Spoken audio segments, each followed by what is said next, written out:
Hey, everybody. Welcome back to the Flow and Flourish Podcast. It has been such a long time, and I have definitely missed each and every one of you. I'm so excited to be bringing back the podcast with season 2. And if you didn't have a chance to catch the live podcast, you are in luck because this is the audio version that you are about to listen to. I had 3 phenomenal, amazing women join me as we talked live about the difference between self-love and self-worth. We talked about work-life balance for busy moms and putting some systems in place. And we also talked about strategies for your business. So I want you to just go ahead, dive right in, take a listen, and if you get a chance or you want to see the actual live video, head on over to my Facebook business page because it is posted there. Now, this one is a little bit longer than the average episodes, but I promise you it is worth it. Make sure you have your pens, your pencils, all of that good stuff ready because there is so much information that I know you're going to want to take notes on. So go right on ahead, get ready, listen to this episode, and I will be back at the end. I believe we are live. It at least says that we're live. So hello, everybody. Happy Tuesday. I am beyond excited about what we are doing tonight. Today is the 1-year anniversary of my baby, the podcast, the Flow and Flourish Podcast. And it has definitely been a year to celebrate. We are 45 episodes in. This is 46. Each and every one of these ladies that you see here have been on the podcast. And if you're new to it, let me just tell you a little bit. I am Nicole Rohn. I'm your capacity coach, and I help you create balance between your personal and your professional life while making sure that you're not sacrificing yourself, your family, or the people and things that you love the most. And tonight I have 3 phenomenal ladies, again, who have already been on the podcast, but I wanted to bring them on because this season, I'm really going to be hashing out what capacity is and how it really impacts our different areas of flow. And so we have Miss Danielle Washington here, who is going to talk to us about some wellness. We have Miss Latika Vines, who is our boss mom coach, who's going to talk to us about work-life balance. And then we have Miss Krista Shavers here with her cute little baby, Noella. And we're going to be talking about strategies for your business. So as you come in, hey, Talia, I see you made it. Welcome. As you come in, just say hi. We are keeping this completely conversational. It's girlfriend chat too with you. Tell us a little bit about you, what you do, ma'am. Hey girl, hey. My name is Danielle. It's so funny. I've always wanted to do like this cheerleader thing. My name is Danielle. I don't know why, but disregard me. I think I'm just in a really happy mood because it's my birthday week. It is also my anniversary of my podcast this week. So I love all of this. Yeah, I didn't know. I forgot when I was like, oh, wait, yeah. I'm like, oh my God, we started at the same time. So I'm excited about this. But those who don't know me, my name is Danielle Washington. I am from San Francisco Bay Area. So I always tell people if you hear the word hella, don't be surprised because it is my hella favorite word. Nicole likes to call me a wellness coach. But I am a wellness guru, ma'am. You help us think about it in different ways and not just the traditional ways. And see, I don't think of myself as a guru. I love saying that I'm like the Harriet Tubman of wellness. I'm just on this underground railroad, maybe 2 steps ahead of you. And I just want to help pull everyone through. So what I've been doing is I've been creating this wellness revolution for women of color because I feel like we are being told these lies that wellness has to be this way, that way. And I want us to realize wellness is like a custom pair of jeans and it fits the way we need it. I need to decolonize this wellness system so we could thrive and stop surviving. And so that is my mission, is to see that we are thriving and no longer be like, it is what it is. A little bit more about me. I have a podcast. It's Hello Well with Danielle. And I'm also a certified Karuna Reiki master and teacher, meditation teacher. And I take women on trips around the world when we can travel again. So that's a little bit about me. Ooh-wee. All the things. Ma'am, you just got all the gifts, huh? You gonna take them all? I am grateful to be among amazing powerhouse women and babies. Yay. Thank you so much. That is, one of the reasons I had you here today, because of this wellness revolution, especially for women of color. And, you know, I talk about all the time how important it is for us to take care of ourselves. And so, you know, I have some questions for you that we'll get into in a little bit. So thank you for introducing yourself. And Miss Latika Vines, come on, Boss Mom Coach. Yes. Well, hello, everyone. I am Latika. Danielle, I did not know it was your birthday week. Happy birthday. I'm 9/11. I would say I came first. I don't know if that's wrong, people, but I'm like, You did. It's the truth, though. I did. Sorry, I'm a 70s baby. Disregard me. So it's funny because my birthday was Thursday. Yes. So Happy September. birthday. Thank you. September in the house. Right quick. The Stevie Wonder version. Happy birthday to you. I'm like, the Virgos are in the house. I love it. Just get you in that pink and we be all good. Mm-hmm. And Asia, who's here, my VA, her birthday is this month as well. So we're celebrating. Oh, yes. The 25th. Awesome. Yeah. Awesome. Well, outside of being a Virgo, I am a working mom of 4. I am a wife. I am a work-life balance advocate. I am the Boss Mom Coach. I am a career development strategist, consultant, and also the host of the Latika Vines Show, which is a podcast for working moms to help them balance life. And I'm so excited to be here. Yay! I'm so excited to have you. And, you know, I've been on your podcast. We've done a conference together. And just as a fellow work-life balance advocate, I thought it made perfect sense for you to be in this space today just to talk to us because, you know, with things kind of going back to normal and then kind of going a little bit backwards, having that balance is going to be important. So I'm excited to ask you a couple of questions as well. Mm-hmm. And thank you for introducing yourself. Thank you for having me. You are so welcome, ma'am. All right. Last but not least, Miss Krista Shavers. Go ahead and tell us a little bit about you and what you do. Hello, everyone. Hi, Nicole. Thanks for having me. Hi, Danielle and Latika. It's so great to be amongst Black excellence. So my name is Krista Shavers. I am a brand architect and media marketing strategist. I enjoy telling stories and helping brands and companies tell their stories in order to better connect with their audiences and to then increase their revenue. I'm a wife. I'm a new mom. And I'm a believer of Christ. And I also work to make sure that people know that we are all loved by someone who created us. So, come on, ma'am. Yay. Thank you for introducing yourself. And, you know, I talked to you about being part of this because of the brand architecture that you do and really being able to help us put some strategies behind our businesses that really do carry over into our personal lives as well. So I feel like this is such a great mix. We are about to have a really great conversation. And for those of you who are just joining or catching the replay, there will be links. So make sure that you say hello, click on these links, check these ladies out. We will be dropping all that information.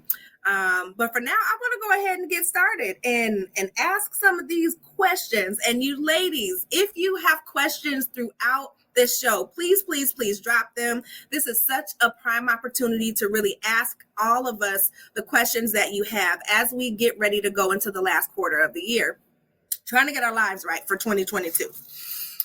So, Danielle, the first question that I have for you is really, can you tell us the difference between self-love and self-care? And all of us being self-care advocates, I think that there's a lot of confusion between the two. I know personally, I used to confuse the two. And I'm not even going to lie. Sometimes from time to time, I'm like, is this self-care, self-love, self-indulgence? What is this? Yeah. And so can you talk to us a little bit about the difference between self-care and self-love? Yeah, no, I think that's a great question because I think there is so much confusion between self-love, self-care, but I also think there's confusion between self-work. And so I think people don't think about all three of them. And so it's hard to embrace one of them if you don't know the difference between each of them. And so I'll kind of break it down, each one, or the self-care versus self-love, because I definitely think that there is a huge difference. So the way I'm a dictionary lover. I was a kid who was, loved to read encyclopedias, and I loved looking at definitions. So I looked at the definition of self-love, which I really actually don't like. But I'm going to tell you why. So Webster, my bestie, told me self-love is love of self, such as having a high regard for your own well-being, happiness, and appreciation of one's own worth or virtue, which sounded so lofty. I was like, can you just break it down? So when I think of self-love, I think to love oneself is to accept, to know, and trust oneself. And not only that, I think it's cultivating that gratitude and acceptance toward yourself, not just emotionally, but also physically. Loving that curve that might have been higher up at one point in time that kind of lowered down. The stomach that might have been shorter but came in. Loving everything about you when you're able to not just love, know, and accept, but trust. That's a whole different ballgame. And I think that so many people have problems, me included, and I've had a problem for a good portion of my life with self-love, because I feel like there's this disconnect between our inner being, our inner truth, because we're taught we're supposed to be a certain way, you're supposed to look away, especially in social media, wellness and self-care. You see all these hashtags, self-care, and they're telling you self-care is this, self-care is that. And if you're not fitting into that box, oh, well, you're not doing self-care, you're not doing self-love. And it's hard to, again, understand what self-love is and tap into that inner knowing if you're tapping into what someone else's beliefs are. So I think that's where there's a disconnect with the self-love. So that's what I feel like self-love is. I also love to say self-love is knowing that you are love.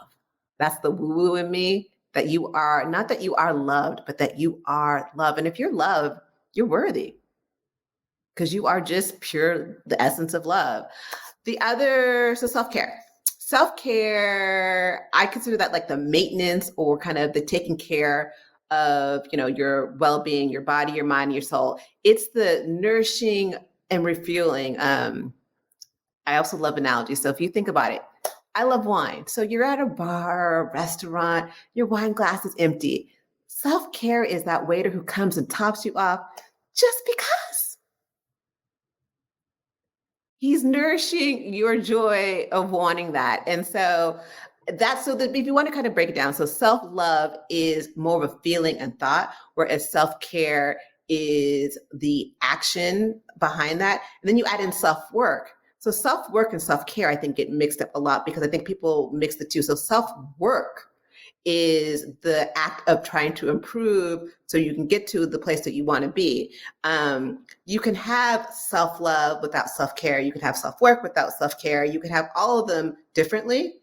They all work well together, and they all work well separately. And, I think people mix the two. So if you want to really think about it, self-love is the feeling, as well as self-care is the maintenance, the nourishing, and the refueling, the recharging. That makes sense. That makes all the sense. And I love how you broke it down and how you added in the self-work, because I know that for myself, I used to think that doing that self-work was the self-care. Mm-hmm. And I tend to believe like you, the self-love is the mindset, the beliefs. It's the inner stuff. Not that the self-care is not, because it can be inward and outward. Yeah. But in order to even get to that level, you got to do some self-work. So I love you. But you don't always have to do the self-work. And so if you let's look at a scale. Mm-hmm. Throwing out a scale from the aspect of self-love. It's loving your body as it is. Mm-hmm. The self-care aspect of it is maintaining a healthy mindset around your body. And that's the one same thing, because that's where the confusion can be looked at a different way. It's just your intention behind it. One being an action, one being one being more feelings behind it, if that makes any sense. It and makes some all motivation. the sense. All the sense. Now, ladies, do you have any comments that you want to add to Danielle's definition, either Latika or Krista? It's so funny we're having this discussion because I have been on a healing journey.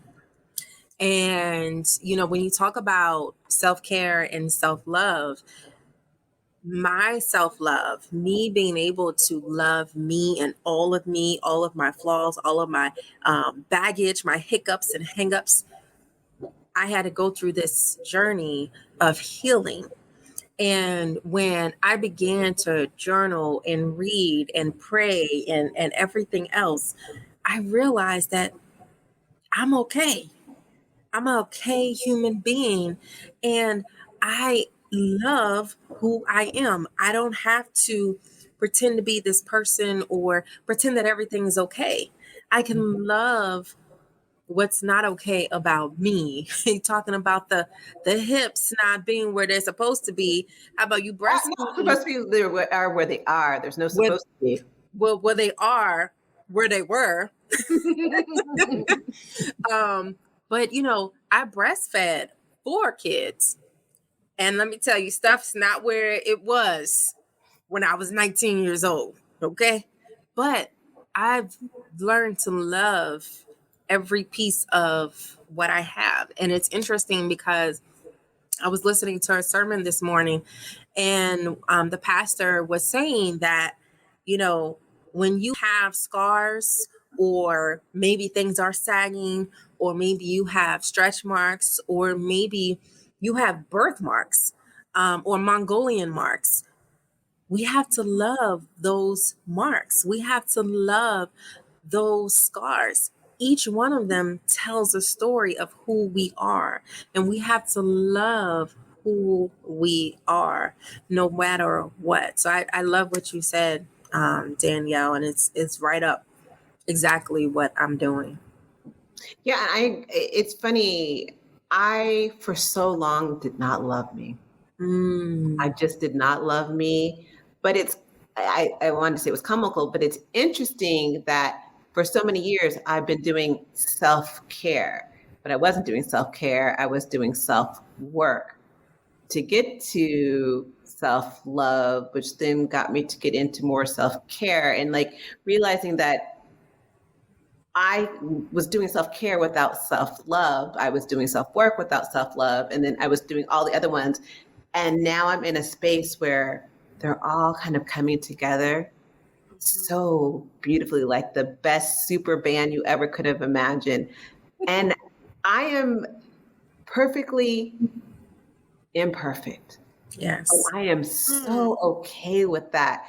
When you have the self-acceptance, you know who you are and you trust who you are, you show up differently than someone who doesn't have that. And the same thing, whether you show up with, whether you have self-love, self-care, or self-work, you're gonna show up differently than someone who doesn't know the difference, or someone who hasn't gotten to that point of doing one or the other. So I honor you in your journey. I know the journey isn't always fun. I think that's the self-work, but that other side of that mountain, yo, sis. Oh, yes. Yes. Yeah. It's amazing. I'm loving the journey. And I know this is a journey. And I was telling my therapist today, I'm like, I'm at a point in my life where I decided to stop on the journey and just sit back and just look how far I came. And I am grateful. Mm-hmm. And know that it's I'm in a bump, but it's sometimes it's nice to pause and just enjoy the view. Yes. Listen, y'all know I'm all about that life. And the journey, like you said, it's not always easy, but it's necessary for us to really get comfortable in the skin that we're in. As moms, as friends, as women, as employees, just all the stuff that we're doing, like there is so much that we're already carrying. We don't need to pretend to be okay. I love what you said, Latika, how it's okay to not be okay. And part of the journey is recognizing that and learning, what do I need? Where do I need to pour into myself? Like you use the wine glass analogy, fellow wine lover over here too. So I love that analogy.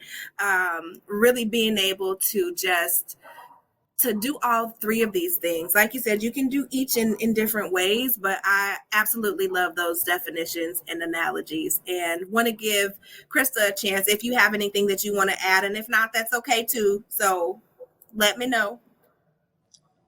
Just really quickly, it's interesting that you were talking about that, and I've been on a long healing, loving, wellness care journey myself, having lost my mother and grandmother. So I was doing that for myself before I got pregnant.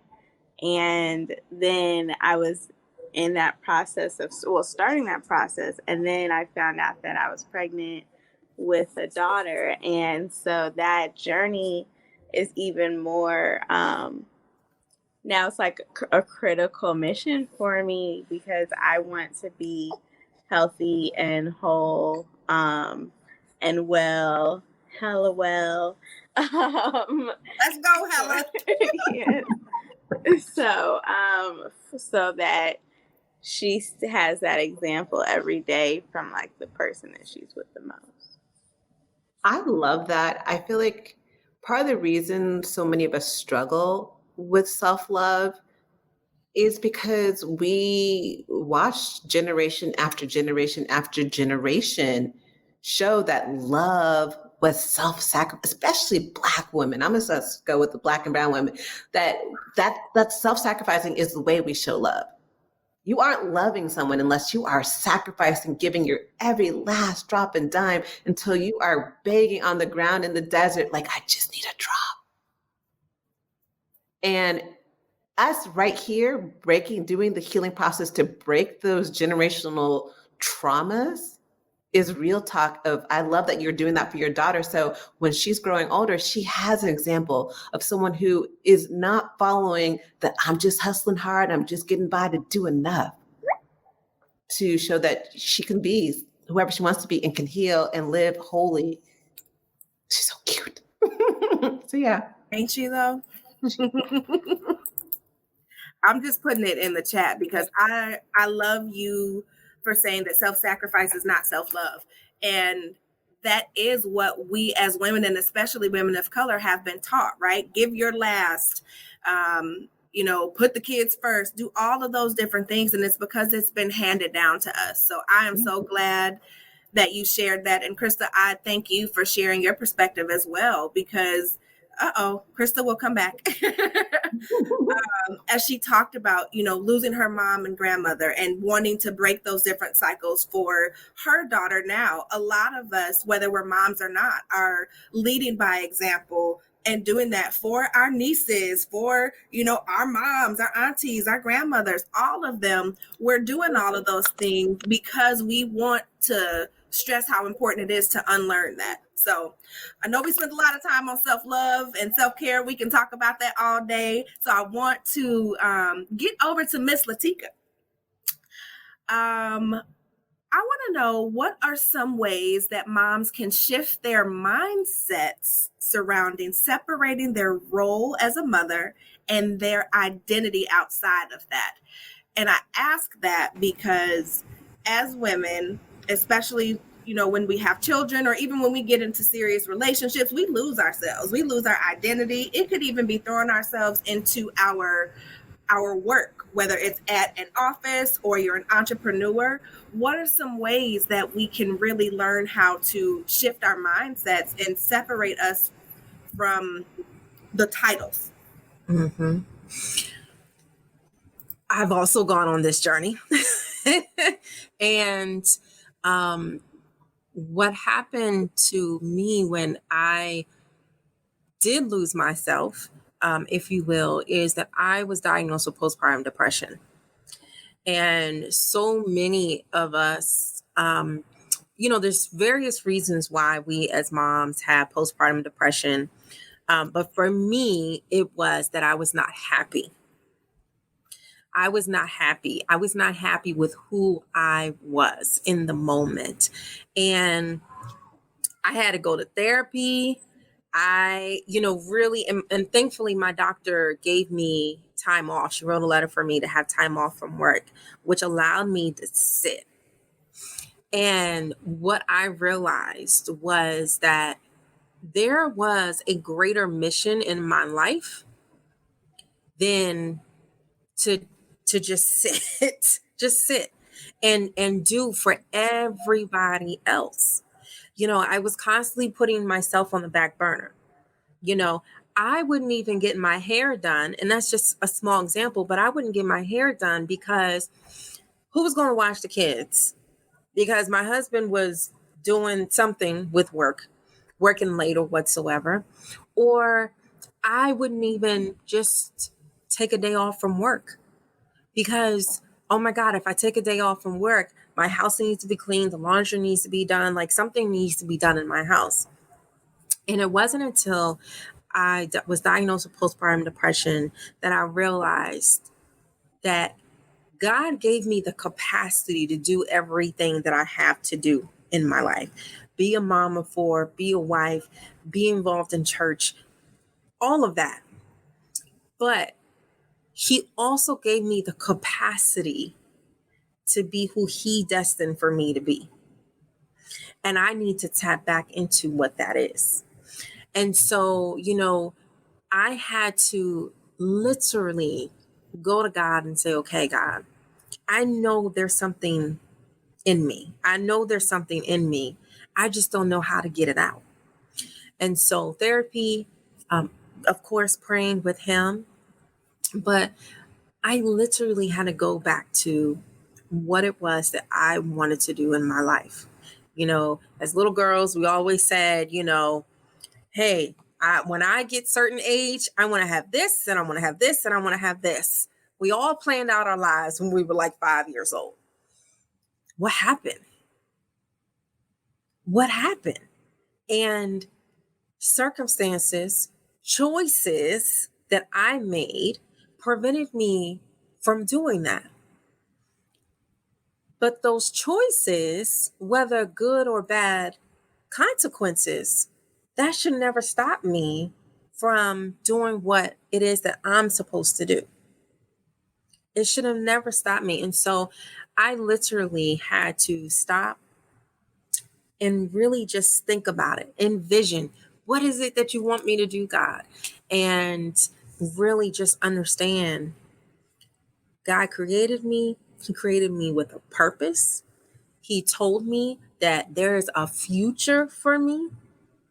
He told me that I'm to be prosperous, not just, spiritually, physically, but everything, financially as well. And so if God is telling me I can do this, then I need to go back to Him and say, okay, I need you to help me figure this out. And He did.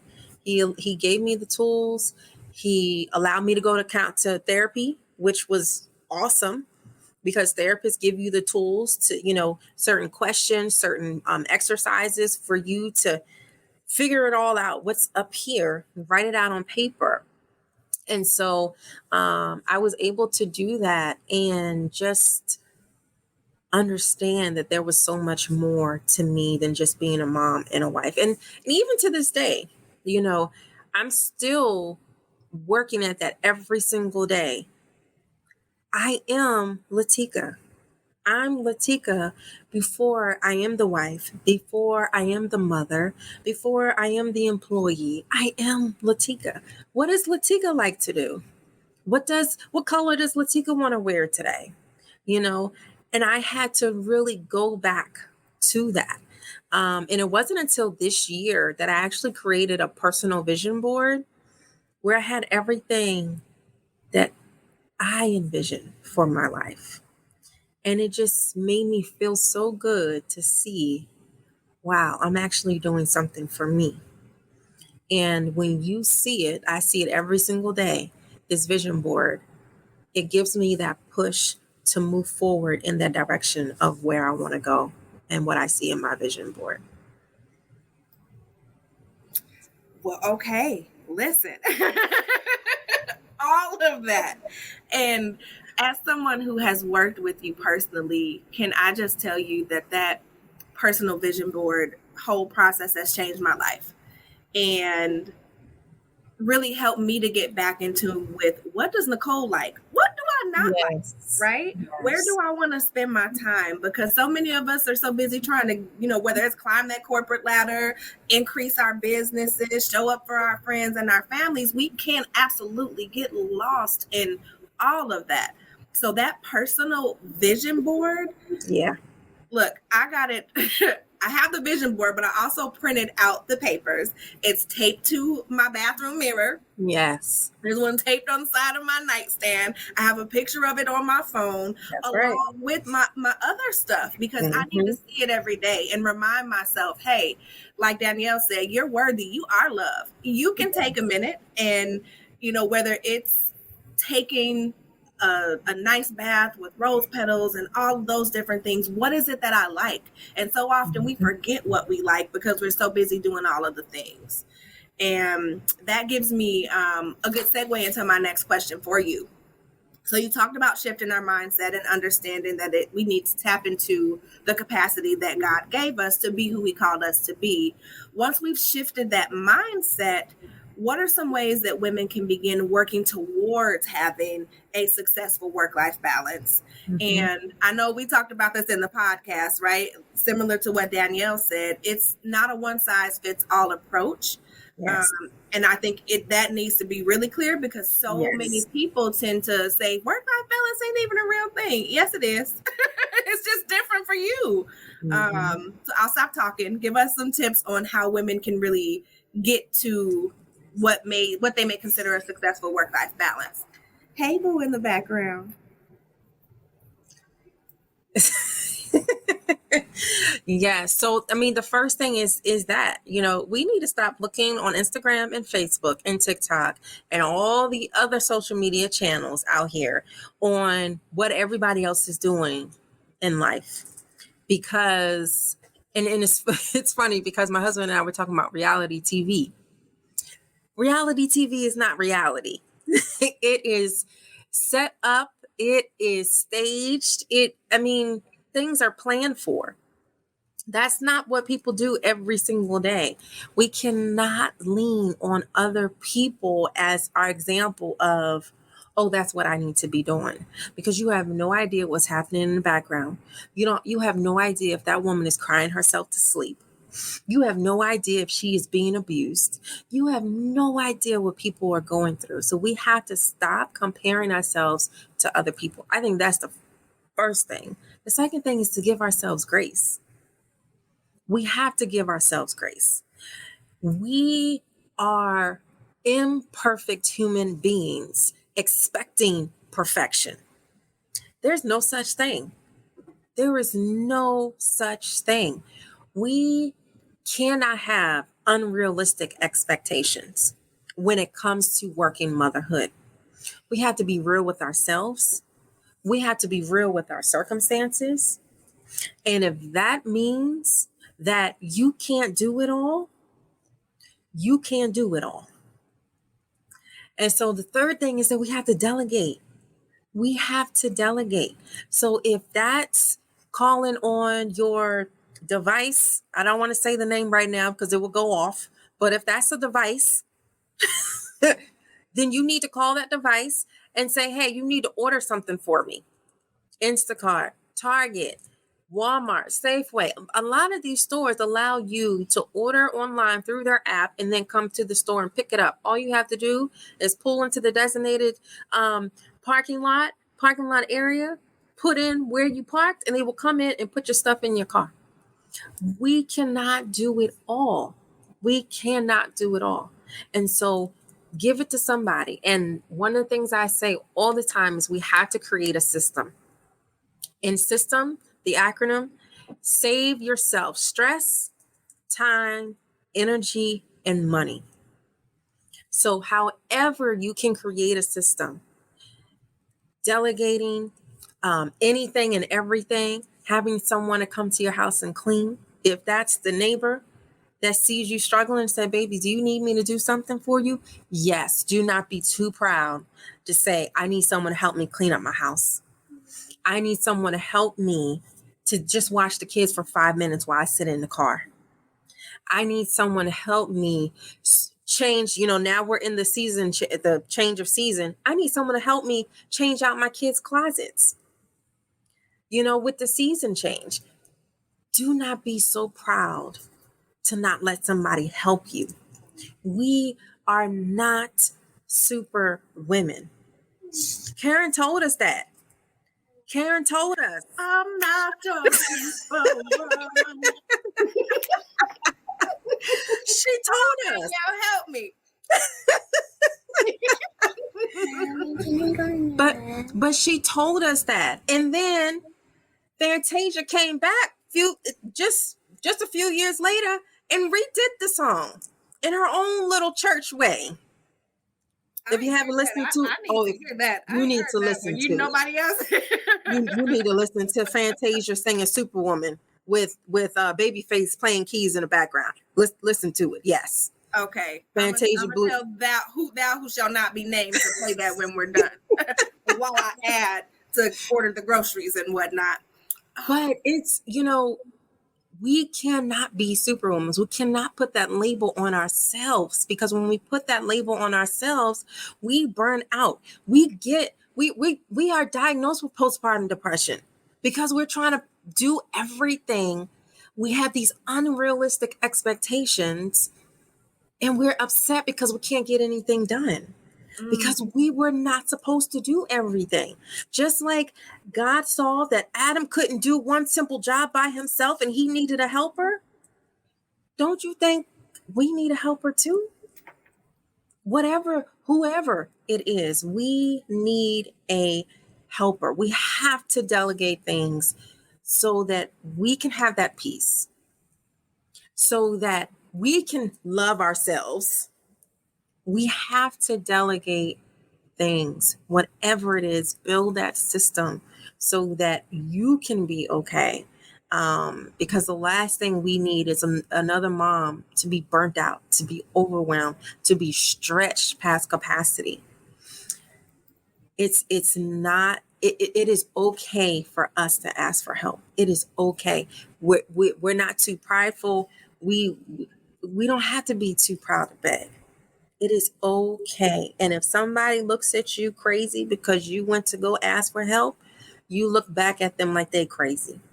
Just because our mothers did everything by themselves and their mothers did everything by themselves doesn't mean that we can do the same thing, because we don't know what our mothers were doing. We don't know if they were crying late at night. We don't know what blood, sweat, and tears they were going through to make sure we were taken care of. We are not our mothers. We are not our aunts. We are not our grandmothers. But we are our women of today who realize that our capacity is not built. What do you say all the time? The way my capacity is set up? Listen. We can't. Their capacity was different from how ours is. It was. Gosh, girl, you said so many things. I don't even... Just even the system that I put up. You said it is save yourself time, energy, and money. Did I get that right? Yes. Okay. And just, I'm scrolling back up because number one, like you said, get off social media. Stop comparing yourself to everybody else. You don't know what's going on behind the scenes. And also, my favorite, and I saw Danielle nodding in agreement, give yourself grace. Release those unrealistic expectations. Sis, take off that cape. Yes. It's not doing anybody no good. It don't even work. You can't do it. You can't fly. Take it off. And that cape was handed down, like we've all said, from our mothers, our grandmothers, our aunties, and well-meaning friends and family who may still be operating at what their ancestors' capacity used to be. That's not what it is today. So you have to use these tools to match your capacity today. So thank you so much for giving all of those tips. I know that's helping somebody. I'm seeing stuff in the comments. So yes, ladies, do you have any comments on any of the things that Latika just mentioned before we get into Krista with the business strategy? I say amen to everything she said. I mean, you know me, I love saying give yourself grace. And I just wanted to kind of take that another step further. Give yourself grace without the guilt and the shame. Because we can say, oh, I can't take on this capacity. But internally, you're like, I'm a weak woman. I'm just not as good as my mother. I'm this, I'm that, I'm that, and that. And you're shaming yourself inside. So with that grace, I always tell my clients, talk to yourself as if you're talking to your 5-year-old daughter. Would you say that to her? Would you tell her, oh, you're stupid. You're not good enough? So give yourself grace without the shame. I second and amen that too. Without the guilt, without the shame, without the shoulda, coulda, wouldas. What do we say? Stop shoulding all over yourself. Exactly. Stop shitting. Because we do shit all over ourselves. Oh, I should do this. I should do that.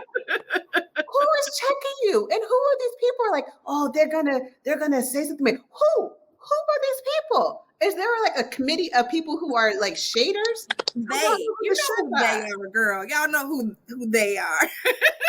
They don't exist. So once we remember that they don't exist, and it's only the internal mean girl that's in us who's keeping us down from our real glory, recognizing that no is a complete sentence, game changer.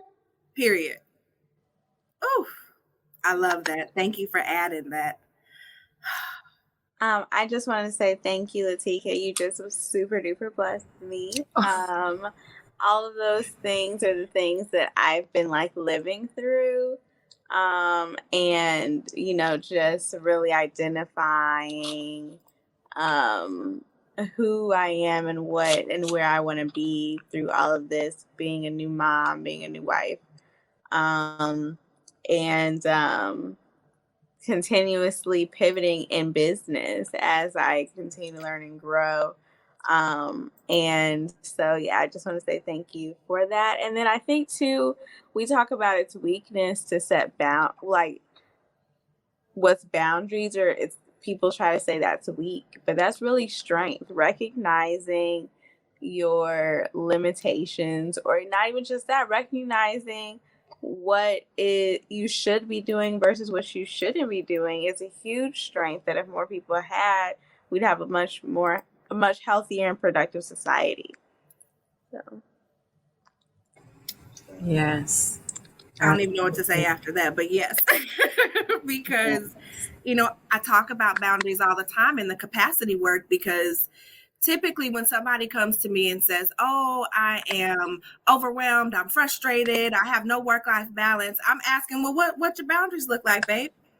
Well, okay, so let's talk about it, right? And really being able to distinguish that boundaries are not just for other people, they're for you, right? For yourself. And I talked about this in the conference last week, that those boundaries are a necessity. So I love that you bring that up, because if we all got better, I won't even say better, got more comfortable and learned how important it is to have these boundaries with friends, with family members, at work, with the coworkers that you don't like with your boss, overcommitting to, you know, work 10, 12 hours a day so that you can appear to be the best one on the team. Like, put some boundaries in place.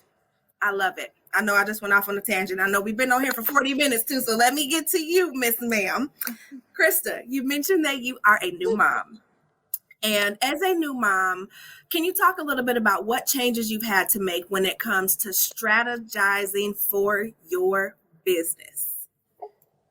Absolutely. So kind of what I mentioned before, recognizing what I really want to do, how I really want to spend my time, and then what is most valuable that aligns with how can I give value, but also ensure that I keep those boundaries so I can be present for a baby and family. And then also using, as you mentioned earlier, systems or programs like Calendly. That's a huge help. I just send the link and you get my schedule. If it's now on the person whether or not they decide to book, instead of me chasing people down, trying to book calls.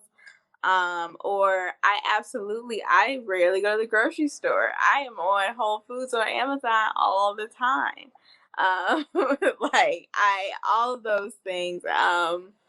And I even subscription orders, like soap just came in today. My husband was like, "Why do you always order stuff?" I'm like, "You always need stuff." So I ain't gotta go get it, sir. What you mean? Right. So I just put like things on subscription, so I don't even have to think about it anymore. Like doing things like that really helps a lot with the business. Both the business of just running myself, the business of running a business, and the business of learning to run a family. Because all of those things and just getting into the mindset of no matter who you are, whether you're an employee, whether you're an employer, an entrepreneur, a stay-at-home mom, if more people thought of themselves and their life that they're managing as a business, so what do you have? You have deliverables, you have budgets, you have, agendas, you have systems, you have processes. So when you think like that, you have goals. A lot of people live life with no goals. So you should have personal goals as well as family goals. And so those things help you to build and to work towards something. Otherwise, you're just like swimming in the water with no destination. So setting up those goals for myself and for my family and the type of life that I would like us to live is very helpful, both personally, as a mom and a wife, as well as a business owner.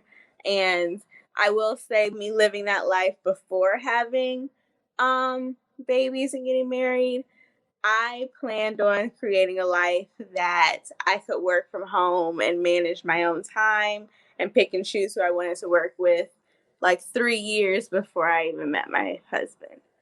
And I was like, I don't want to work 60 hours a week.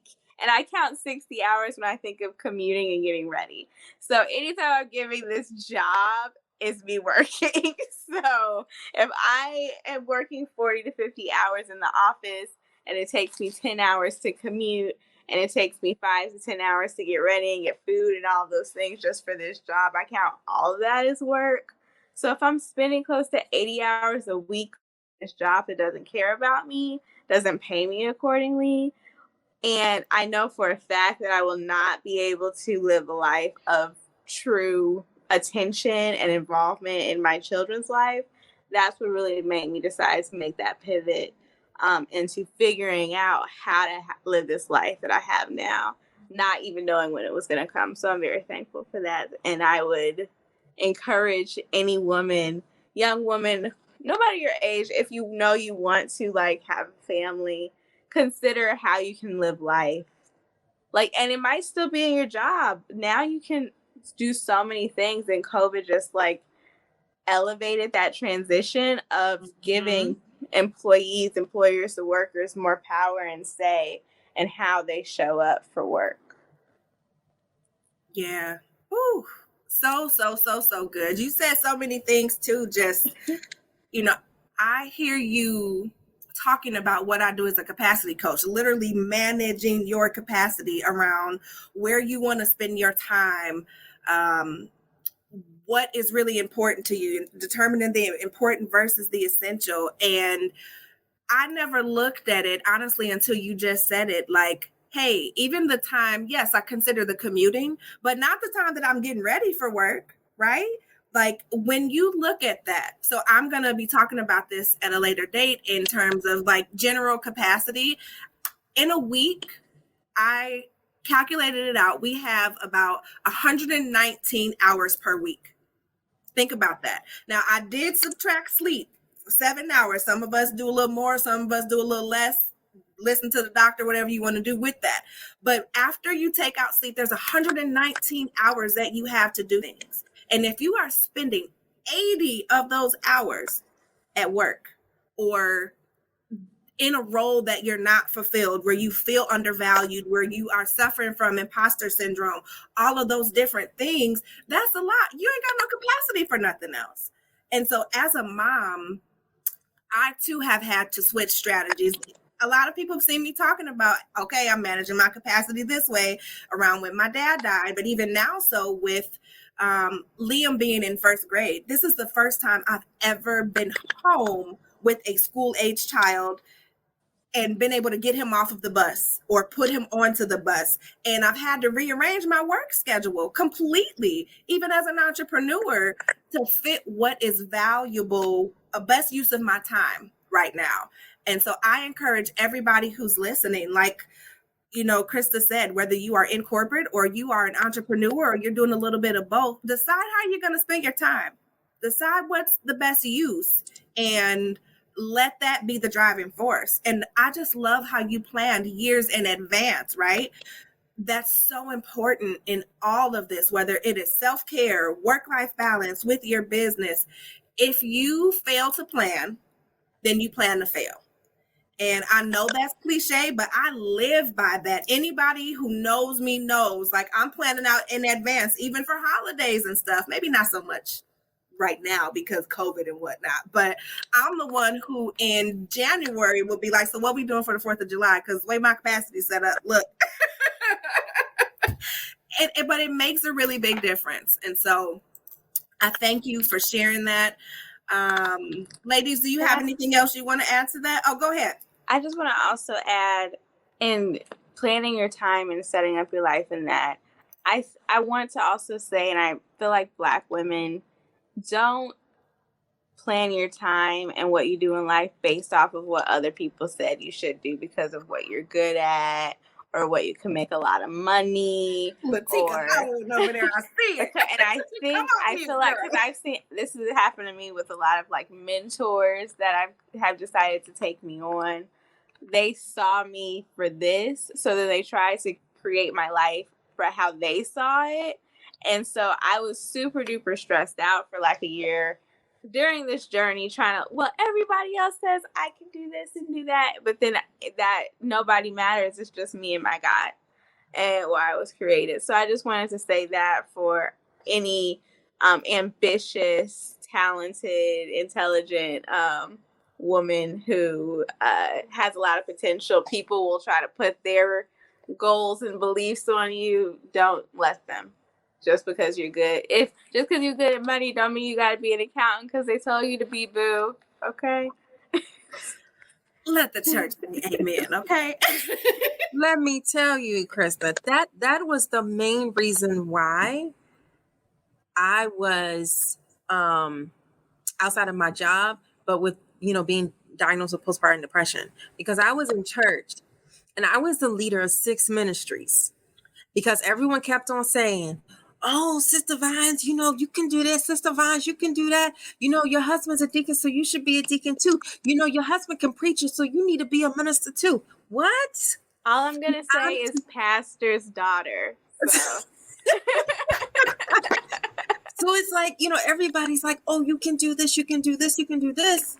But I was like, hold up, y'all. I got 4 kids and a whole husband and a full-time job. And y'all still want me to do all this? But you got people around here that not doing anything? I had to stop. I had to stop living up to other people's expectations of me. Talking about the whole self-love. I had to put me first. So yes, Krista, oh my goodness, that was a whole word you said. A whole word. A whole sermonette, everything. It was a whole series. Thank you. That just came out. I'm like, I feel like this was somebody. I don't know. For everyone listening, everyone on this call, I have been that girl. I mean, that's almost part of the reason why Nicole and I met, because I was in a situation where people were like, oh, you travel so well. People know you for travel, so do this. You can plan those things. You should be a travel agent. So I, got the travel agent stuff, and I'm like, I hate being a travel agent. I hate planning basic trips to Jamaica and New York and all this. Yeah, I said basic, girl. I said basic. Because that's not me. Because the things that I want to plan for a trip and a retreat I want to plan something that involves someone's self-care, that will shift your mind in travel. I'm not planning, oh, let's go get this picture here. Let's go get that here. Let's go see the Empire State Building. I have the way I do things. I was envisioning a different thing, different than what people were wanting, but I didn't believe in me. I didn't trust me. I didn't know me. I didn't accept me to know that ain't my calling. I may be good at it. Not everything you're good at, like you said, is your calling. Not everything that God gifted you was something you need to get paid for. Some of it's just for you. So yes. Can you say that one more time? Some of it's just for who? You. I was about to sing, but I can't sing, so I might leave it. I was like, oh, girl, don't do it. I do that on my podcast. I'm like, why am I singing on the podcast? Girl, I can't sing. Because that's what we do. Oh my goodness. All of this is just so good. All of the tips, all of the advice, and it all boils down to self-love, to capacity, to really prioritizing ourselves, to live our own lives authentically, not who people told us to be, not who society says we should be, and we should all over ourselves, right? And really just honoring who we are and who God created us to be. And so just everything that you ladies have shared, I know is going to be super, super helpful. So I appreciate you. I want to be mindful of time and just really ask one more question to each of you before we get out of here. And Asia, I know you are here. If you could drop the links to everybody's website or podcast, the things that we were talking about, so that everybody can go and follow you guys and see the things that you're working on individually, because I personally have worked with each and every one of you. Danielle with Reiki and talking me off the ledge when I'm feeling crazy. Girl, get it together. Yes. Everybody here has snatched my edges, okay? So I'm in good company. Latika got me all the way together the other day, like with her and her pen and her coaching. I'm sorry, capacity coach. What did you say? I'm like, oh, okay. And even with Krista is the genius behind all the things that I've been doing with the marketing and the social media, just the creativeness and helping me to bring my ideas to life. So listen, all of this is real. These are people that I value. So I would not bring y'all on here if I did not. So here's all the links. They're going to be in there. And while the links are being dropped, Cassandra said, is Danielle in Chicago? No, ma'am. Danielle is in, you see her shaking her head, West Side, in Cali. So California, not Cali. You know how I feel. You just gonna snatch my edges on the podcast too? It's California, ma'am. I'm so sorry. I'm so sorry, Nicole. Do you mind if I do answer the question first? The baby's just getting. Yeah, of course. Okay. So what tools do you give your clients that you feel aids in building their capacity? A content calendar. So building out that editorial calendar to help plan out the month or the quarter or the year. I think that helps, because once you get everything out and you see how it flows, it takes a lot of the pressure and stress off, and you know what to do and you know what to plan for the future. I second that. It's been very helpful for me. Thank you very, very much. I'll make sure that your links and stuff are in the chat. So if you have to hop off, feel free to do so. Miss Noella, TT, love you, girl. Okay. So Latika, I'm going to ask you, same thing. What tools do you give your clients that you feel aids in building their capacity? Absolutely. So I truly believe that we all must have a Boss Mom Foundation. And this Boss Mom Foundation really allows you to have those strategies, to be self-aware of what you can and cannot do, and also to have control. Make sure that you have control. And part of that control is having a weekly, a monthly, a quarterly, and an annual productivity hour. And this Working Mom Productivity Hour is an opportunity for you to honestly sit down, write down all your tasks of what you need to do and prioritize them. So I actually have you prioritize them in a list. What's really important, what's kind of important, what can be moved on to another time. And by you being able to do that, you can truly look at the upcoming week, figure out what you do have the capacity to do, what's really not important, what someone else can do for you. But that really has been able to help me and other people to really be able to manage their capacity.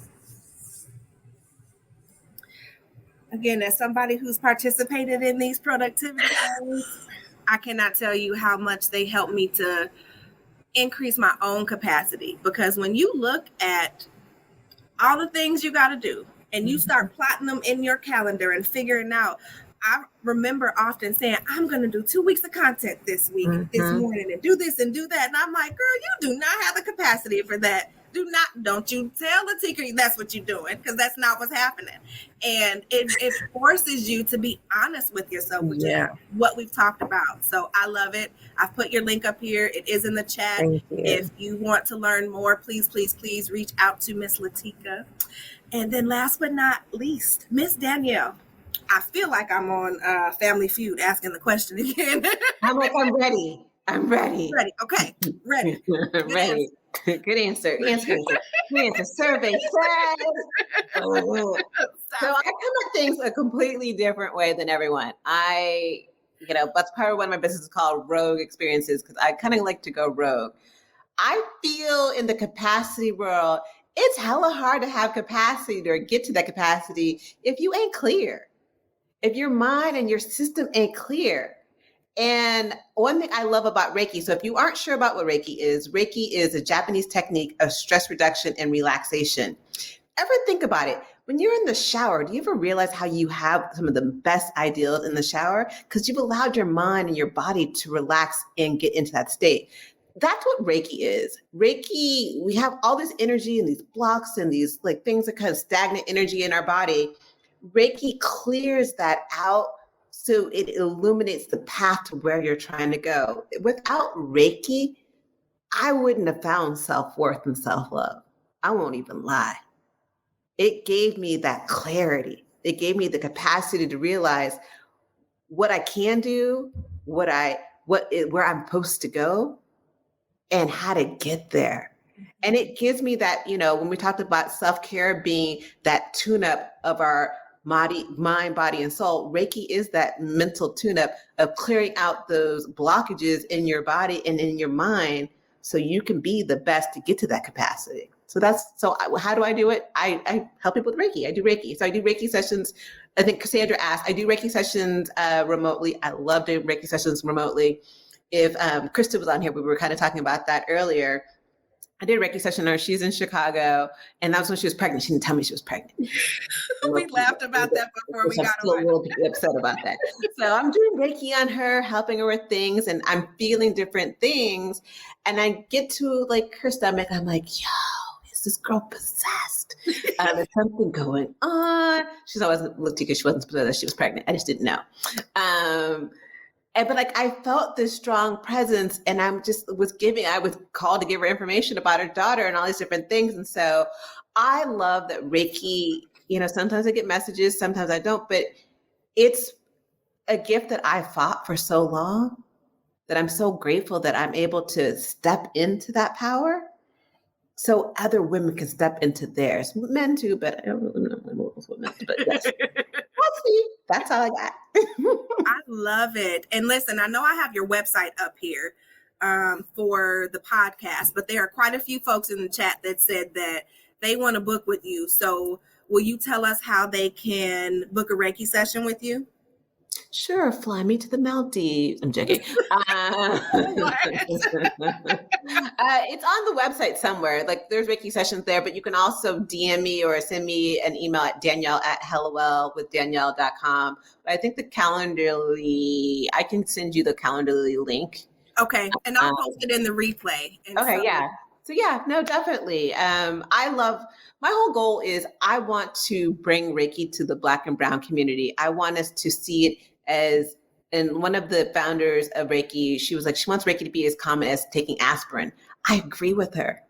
It's something that don't cost anything. You ain't got to buy a bunch of stuff and whatever. And it's just there. And it has been such a huge part of my journey. And I just want to share it with more people. Now, I mentioned that I've worked with you, and I too had a virtual session, and I can't express how relieved and unblocked I felt after having that session. And we talked about, some stuff that was going on with confidence, with clarity, with, releasing family members. Just, it's so much stuff that comes up. So I highly, highly recommend it. I need to get in and do another session. We already talked about that. So we'll get that together. But I love it. And I appreciate the way that you are bringing Reiki in these different modalities to light for us when it comes to wellness. And I thank you for that.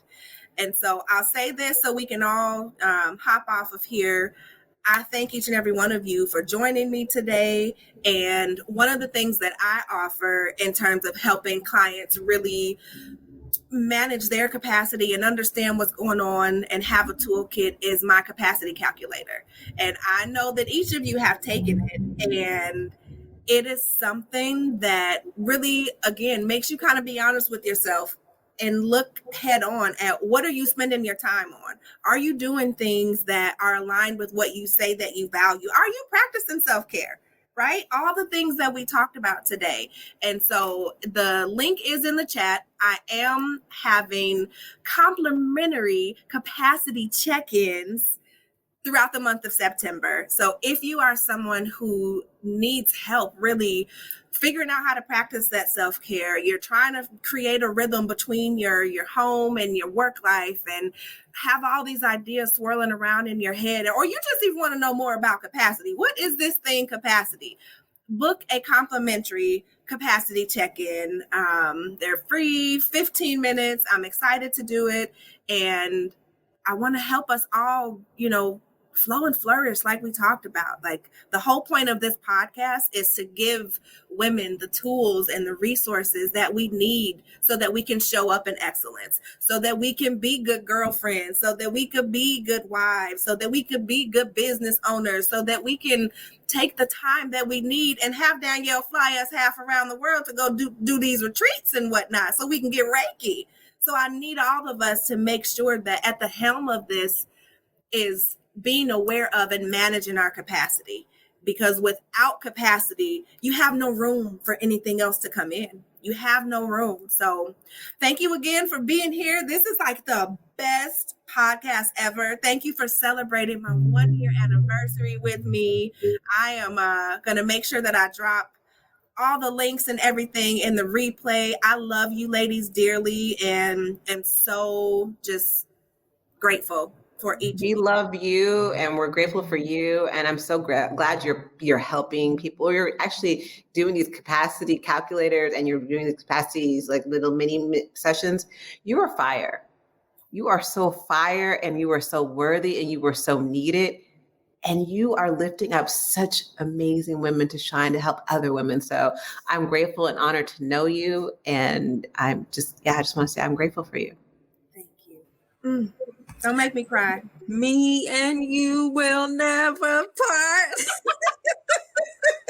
I love y'all. Get out of here. It's Tuesday. I know that we've been on a while.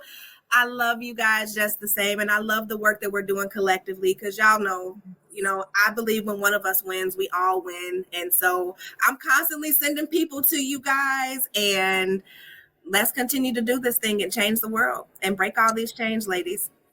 Absolutely. Thank you, Nicole. Love you. You're welcome. Bye, Danielle. Bye. Didn't I tell y'all that was good? Wasn't it so good? to hear from other women who are also working on creating work-life balance, setting boundaries, trying to figure out how to practice self-care, self-love, create strategies for their businesses, whether it's at work or in their side business or a combination of the two. Like, all of that was so good. And I'm so thankful to Danielle, Latika, and Krista for joining me. I am absolutely sure somebody said something that stood out to you. So do me a favor and let them know. Whether it was me, one of the other ladies, let us know, because I tell you that we live for this. Our whole goal is to make sure that we are helping to break chains, to get rid of these generational things that have been given to us, and to really make sure that we can show up in excellence regardless of the room that we are in. So I invite you to connect with us, talk to us, let us know how this episode impacted you. And if you find yourself saying, you know what, I think I might have something going on with my capacity, then do yourself a favor. Either go take that capacity calculator, even if you've taken it before, to see if your capacity has changed, and or book a complimentary capacity check-in. Now, I am giving those away throughout the month of September. My goal is to make sure that we get into this last quarter of the year in great capacity so that in 2022, we can do all the things that we said we wanted to do, okay?